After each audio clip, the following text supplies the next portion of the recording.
Welcome back to our channel.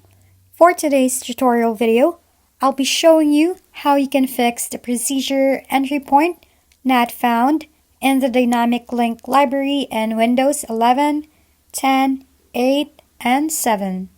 Let us start by launching Google or any browser that you have on your computer.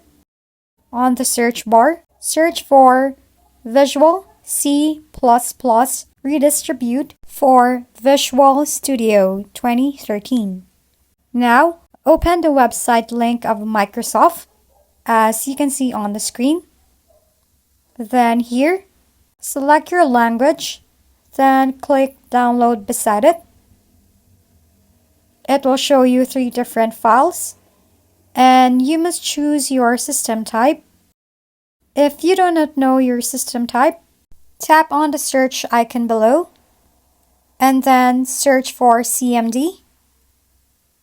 Click on the app, then type the code System Info and press Enter. Now it will show you the information about your computer. Simply look for the system type.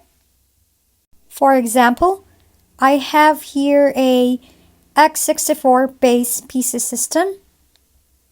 After you check your system, go back to the website and choose the corresponding file. Then tap Download below. When the download is finished, open the file. Read the terms that will appear and then tap the box to check that you agree to the license terms and conditions.